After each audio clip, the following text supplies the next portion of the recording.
Forbes India Leadership Awards. Thank you very much. Pleasure to be here. How does one approach a chess game? Well, you need a plan. What is a plan? It's just a sequence of events that you expect to happen. Ideally, controlled, that you have foreseen in advance. And that is exactly how I go about it. When I'm going to play against someone, you can always go with the base plan, which is I'm just going to go out there and play the best moves as I see them, and I'll let that take me where it goes. But you can take it one step further and see, who is my opponent today? What makes my opponent tick? What are they good at? What are they bad at? And then I try to visualize scenarios. I think this is what I'm aiming for. This is my dream scenario. These are all the deviations that could happen on the way. And then one by one, I examine each scenario in some detail. I can rehearse it myself, make the moves for both sides, use the computer as a sparring partner, use my coach to suggest moves. And then you examine the scenario. You have to have a balance of optimistic and realistic scenarios. Realistic, unfortunately, is that your weapons will probably miss the target and you won't get the position you want. And there, how I go about it is I try to think in every situation that I find myself in, do I have enough to cope? Is there anything unexpected that could happen to me? So I then map those out. Not a lot. There are too many scenarios that turn up in those situations. But I will have a bailout at least in each one so that I can get back to the base plan, which is no plan at all. Just play the best moves. I end up in a situation where I'm not being ambushed and I can perform. However, in the event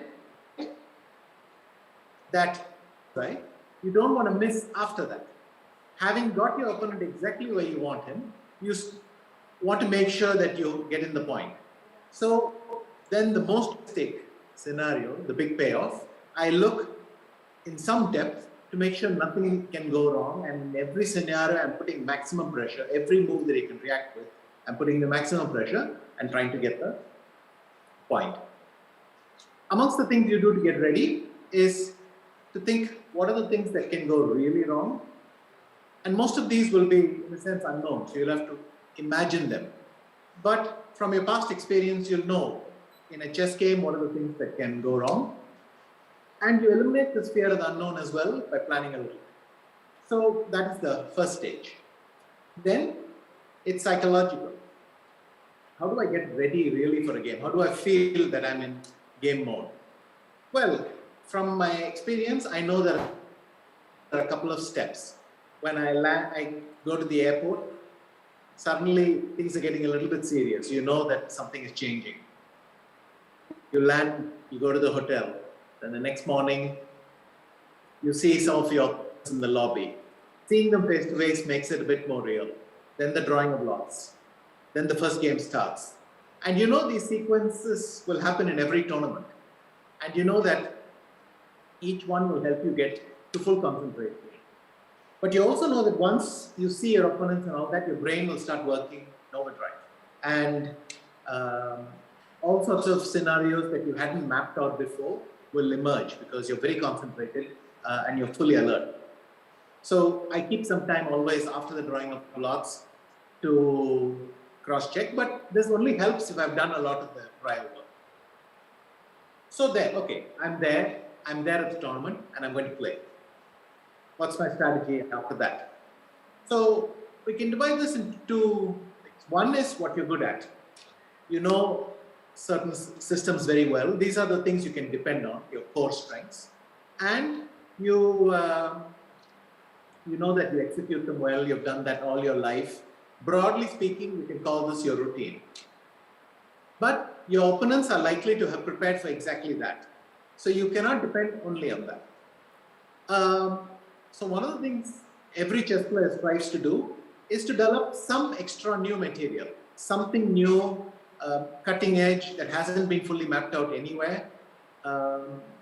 And you try to work on this and get ready to go to the board and pose your opponent these new problems. In this situation, you're balancing the amount of routine and predictability with the risk you need to get that extra reward, which is that your opponent struggles from an early stage of the game. You have to find the balance yourself, but I think routine without risk will eventually stagnate, and too much risk is too much to handle. So you always got to develop this habit of working and creating new stuff a little bit in every game, a little bit for every tournament, and this consistent work is what keeps pushing you forward. And then you have to work on your core strengths, because most games at some point will transition back to what you're familiar with, and then you'll have to start executing. So you practice for that. And that's the trade-off. Then in a broader sense, how do you keep up with developments? I mean, nowadays with computers, this process is accelerated. But chess players have always tried to come up with new lessons and integrate new material into their learning. So learning is looking at new material, new conclusions, new ideas, which are constantly developed, trying to make sure they make sense to you. You may not know all the background of every line, but you have to follow a lot of material to be able to place something in its context. If someone plays an interesting idea, you must understand why it is interesting. What did it bring that is new to the table? What prior problem was it trying to solve?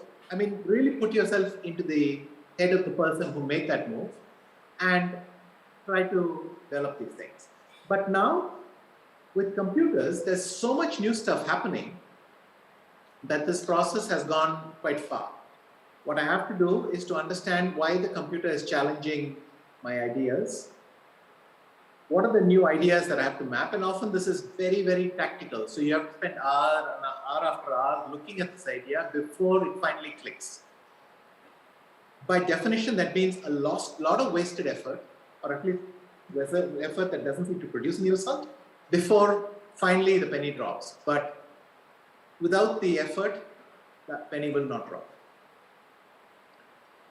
And a second thing, which is that this new material is coming in so fast that a lot of your prior conclusions, especially the ones that are hardwired in, might be wrong.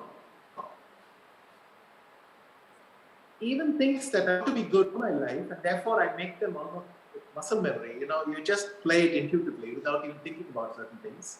But the accumulation of new computer-generated analysis means that I have to have a learning and unlearning schedule at home where I'm looking at this new material and thinking, is there something which fundamentally challenges what I believe? And how do I slowly wean myself off that? Some of it is aggressive. I'll put a paper on the wall saying, this position is not good. And because all my life I've believed it was good and I need some shock treatment before I remember at the board not to switch into autopilot. Some of it can be done by doing training games in this new scenario till it gets in. And quite often, some painful experience is necessary. Ideally simulated at home where your trainers embarrass you with your wrong conclusions, or painful scenarios at a tournament and then you incorporate that new lesson in. But this new learning and unlearning is a challenge in all walks of life. And especially with new AI technology, new ideas are flooding in. And these ideas seem intuitive because we don't understand the context in which they're generated. So it takes a long time to sort that out. And what is important is here is, what do you intuitively feel? And does that intuition start to line up a little bit with what you now know to be true? And again, this is familiarity. You need to be in touch with a lot of people who put you, who'll alert you to some of the new developments. It's just too much to follow. But if you have enough networking, enough human intelligence, that friends whom you talk with, people you interact with, you increase the chances that you'll be able to find out quickly and then have a chance to work on it. The next big thing is, how do you deal with failure and success? For me, I learn much more from here because it's painful.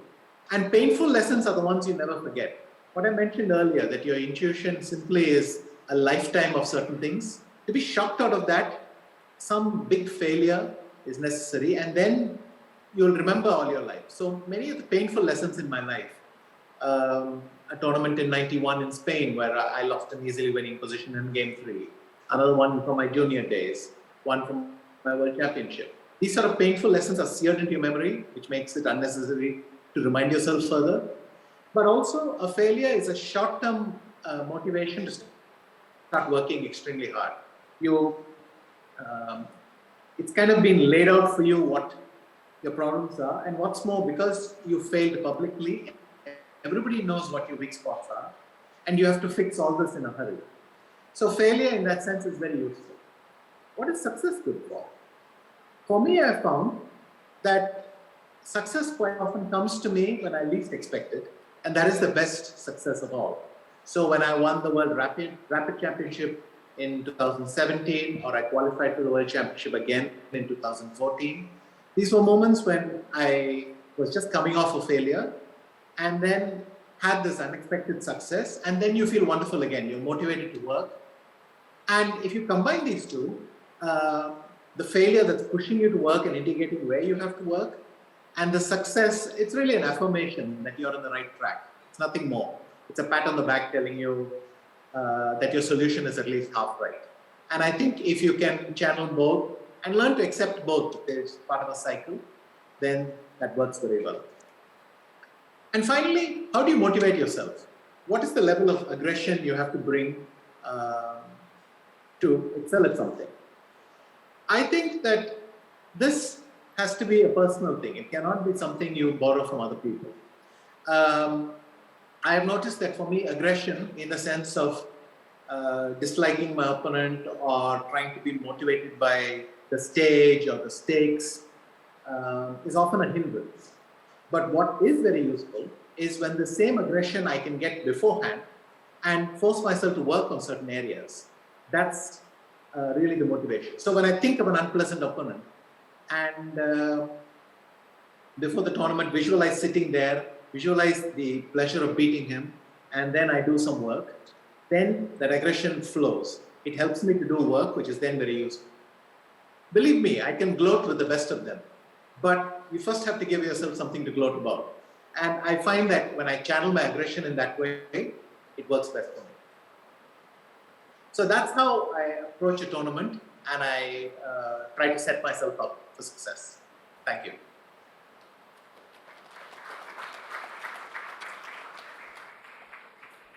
Thank you so much, Mr. Anand, for allowing us that peek into your thinking and your strategy. That was a very insightful talk, and I'm sure the FILA gathering will walk away richer for it. And now, if anybody in the audience has a question for Mr. Anand, please do indicate, and we'll have a steward come around with the mic. Hi, everyone. Hi, sir. It's a pleasure to talk to you. I'm Abhinav. I'm the founder of Fluid AI. We help organizations increase revenue without hiring people through conversational AI. And my question is in that same vein. You know, you just mentioned you've played people, you've played AIs as well, you know, computers, algorithms. Who have you learned more from? And the reason I ask this is, you know, we were recently granted 3 patents on AI research in the US. And the thing we're trying to solve for or understand is in organizations, when people learn, do they learn better and more unique things from machines and AIs that they interact with, or do they learn better from people? And the same applies to chess, right? That's quite relevant actually, because in chess, one of the big challenges when you're teaching someone is to say, well, why do you need to study the classic games? Why do you need to study human games at all? Why not just... And the answer is this. I think human games show a lot of intelligence, but these are problems that people have faced and solutions that happened and human stories that are easy to recall. You can put yourself in their shoes and relate to it very easily. And that's a huge benefit. And then I think the real benefit of especially AI, definitely a prior generation of computers also showed us a lot of new material. but it doesn't challenge your thinking in the same way because you know that the method of approaching it is inhuman in some way.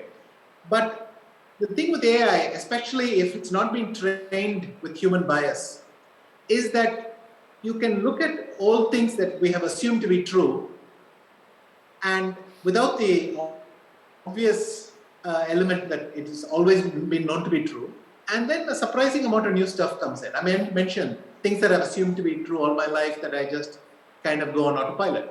AI throws up a lot of that, and if you can get in there early, draw some conclusions and play with it, then you put yourself ahead of the curve. And I think that's the benefit there, that they challenge a lot of our built-in assumptions. And a substantial number turn out to be, if not wrong, inaccurate. Have you ever used an opening from an AI before? Like learned an opening from an AI and then used it in a game ever? I've learned concepts from AI. I mean, even before AI, we have mapped out openings. But very deep into the openings, there's new stuff coming. And in fact, modern chess, that's what it's all about. People do things that you wouldn't have done 50 years back. For instance, pushing your pawns all the way up to the 6th. We didn't realize how strong that was, and now it's done all the time.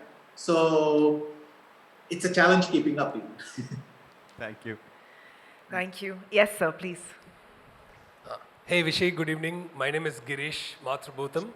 I am an entrepreneur from Chennai and a chess enthusiast and one of your big fans. So in chess, we all know that there is a gambit which actually seems like a move that's a blunder or a mistake, but then later on, people realize in hindsight that it was a brilliant move in reality. So my question to you, Vishay, is, and by the way, I also know that Queen's Gambit is your favorite, and you have talked about it a lot and played a lot. Mm-hmm. So my question is, in real life, have you ever played a gambit, and can you tell us how it worked out? Yes, thank you. And by the way, I noticed that you're also a fan of Mr. Rajnikant, so that's nice. All of us are. All of us, that's true. I can recall one famous game where I was playing Boris Gelfand back in Linares in Spain in 1993. And I had botched that particular position 2 days before. And then a very clever gambit occurred to me where I just sacrificed a whole knight, a whole piece. And that much was obvious. But I had seen one move further, which is just that I didn't need to do anything to recover it. I just had to make a quiet move at the end. And it worked out exactly like that. My opponent had seen the idea, but he had rejected it because he had stopped just one move before me. And I won, I would say, one of the best games I've played. So at least that's one gambit game that I remember very fondly. No, actually, I was asking off the board, in real life, if there is any move that you made which people thought, or you thought, or others thought it's stupid, but then it worked out brilliantly for you. Okay, I would say that my strategy to switch openings, and let's say that the strategy to apply, bring to a chess match is not a chess move. Then I did that, and I put myself in a position where I was playing very unfamiliar stuff, but at least I would be forced to concentrate all the time because it was unfamiliar. And that was my gamble, and it paid off brilliantly. So that was my match against Kramnik in 2008. Thank you. Thank you. We can take one more question. Is there anybody who'd... Yes, sir. Hi, sir. I'm Sameer. As a startup, we are geared towards, taking a lot of risk, right? I mean, that's the only way we grow. But as you grow bigger and bigger, how do you kind of balance between, risk mitigation? Because at certain level, you have to weigh the pros and cons. How do you balance both? Let me try to compare that to my chess growth. So when I was a junior, I could live with levels of risk that I find quite stressful now. Which is, every day I would get into a chaotic position. I was badly prepared. I mean, badly prepared in terms of my openings and so on. I had not had a lot of formal training. I would just plunge heroically into these things, cope brilliantly, and do it. It was nice. It made be a very unpredictable, dangerous opponent, but I was dangerous to myself as well. Then at some point you're at the stage where you feel, well, I should get some proper training to balance this. It's nice that I have this flexibility, the problem-solving ability that I got as a junior, but I need to add a few layers to that. And I started doing more serious training, having slightly safer openings and things like that. And this produced a certain kind of stability. You can sort of compare that to the journey of a startup in a way. In the initial years, you're much more chaotic, and then processes come in, and how do you stop the process from taking over too much, but just balancing that. And I think it's just that finding the right ratio for risk in your everyday existence is just about stress management. If you're constantly living on the edge, that's very stressful, and in the long run, it takes a toll. But if you can dial it down and find a balance, never too little risk, but never more than necessary, then it's a healthy long-term strategy. Thank you, Mr. Anand. Thank you very much for joining in, and thank you for taking these questions. So a big round of applause for Mr. Anand. Thank you very much.